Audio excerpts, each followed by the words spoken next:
Thank you. Senator Hawley. Thank you very much, Mr. Chairman. Mr. Chairman, it's great to have this hearing. Thanks for calling it. Thanks to all of our witnesses for being here. Professor Shaw, nice to see you again. Let me just start with you, if I could, Professor Shaw. You talked about the fact that there have been lots of rulings against the Trump administration. That's absolutely statistically true. I disagree with almost all of them. In fact, I think all of them. But the issue of this hearing really isn't the rulings, is it? It's the remedies. Would you agree? And those are distinct things. You may think that the ruling is quite correct, but that's actually not what we're talking about here today. We could have a hearing on that. Maybe we should. But we're talking today about the remedy.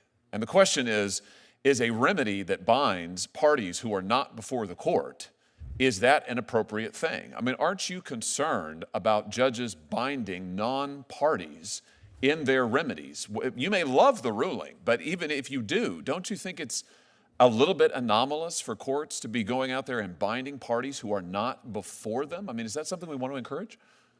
Senator, I think that judges have been issuing rulings that impact non-parties since Marbury versus Madison, right? So you're not concerned about it? I'm not. I absolutely think that they can be abused, and wait a minute. You were very concerned about it just a couple of years ago. Yeah. You said in response to a nationwide injunction on the Biden FDA's mifepristone rules, and I quote, "This injunction's a travesty for principles of democracy, notions of judicial impartiality, and the rule of law." I think I've been consistent today. That was issued by Judge Kaczmarek in a single judge division. They're a problem. Those are a problem. With him personally? Wait, no. So your testimony is if it's issued by Judge Kaczmarek, it's bad? No, sir. It's personal? That is not my testimony. Is the problem with the injunction? You were criticizing the universal injunction issued by a judge in a single judge division. I've been very clear today that those are a problem. By a Republican judge in a Republican division, then it's bad. No, Senator. Otherwise, it's fine. No, Senator. I think that single judge divisions are a problem. What is the principal difference? I'm looking for a principle. I understand you hate the president. I understand you love all of these rulings against him. You and I both know that's not a principle. You're a lawyer. What's the principle that divides when issuing a nationwide injunction is okay when it's not? When the Biden administration was subject to nationwide injunctions, you said that they were travesties for the principle of democracy.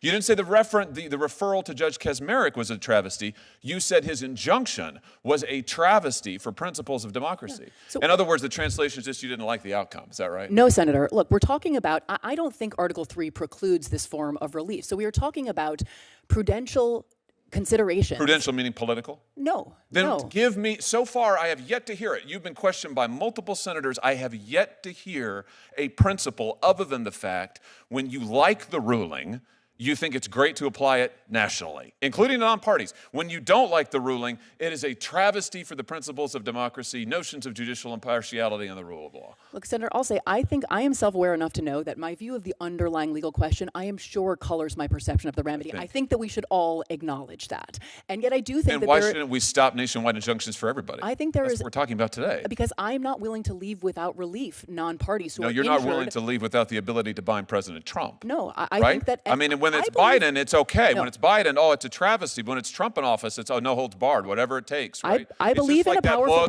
What was it that President Biden's staff said? We've got to do undemocratic, unconstitutional things to save democracy. Why is this the same I believe thing? In a powerful president. I do believe in presidential power, but power and constraint are not at fundamental odds. What is the principle? What is the principle? The legal principle. You've referenced prudence. You've referenced the judges you don't like. What's the principle of when an injunction binding non-parties, which was never done in this country before the 1960s?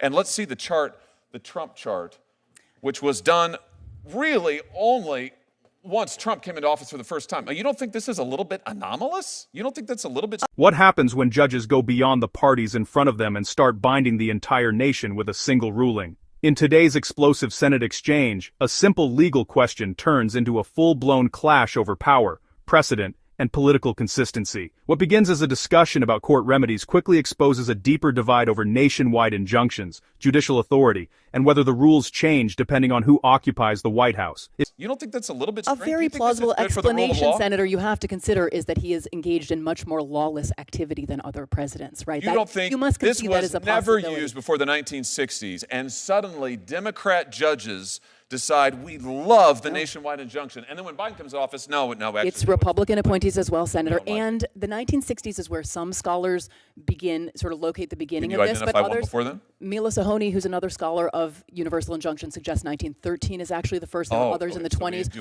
The Republic endured for 150 years before there was a nationwide injunction. Well, the federal government was doing a lot less until 100 years ago. So there's many things that have changed in the last 100 or the last 50 years. So long as it is a Democrat president in office, then we should have no nationwide injunctions. If it's a Republican president, then this is absolutely fine, warranted, and called for. How can our system of law survive on those principles, Professor? I think a system in which there are no meaningful constraints on the president is a very dangerous system of law. That's not what you thought when Joe Biden. That is not what you thought when Joe Biden was every president You is said that is not what and you must said. be. Absolutely. You said it was a travesty for the principles of democracy, notions of judicial impartiality, and the rule of law. You also said the Supreme Court senator agreed 9-0 with me on that. You also said when Joe Biden was president, you said the idea that anyone would foreign shop to get a judge who would issue a nationwide injunction was just judges looking like politicians in robes. Again, it threatened the underlying legal system. People just trying to get the result they wanted. It was a travesty for the rule of law. But you're fine with all of that if it's getting the result that you want. Sir, the Supreme Court agreed unanimously with me in that case, right? There was no standing. The case should never have been allowed to proceed. And the combination of parties without standing and the single-judge division. We're talking. No, they did not. They did not issue a ruling on the nationwide injunction. You criticized the injunction nationwide. Listen, issued in a case where no one had standing. Here's the thing. We've now gone 6 minutes, and Senator Kennedy had you for 6 or 7. You couldn't identify a single principled basis. We all know the truth here, which is it's not just you. It's most of my colleagues over here on this side of the aisle, who I respect a great deal, and they were raising very principled objections to the nationwide injunction just 6 months ago, maybe 9 now. And you're probably right.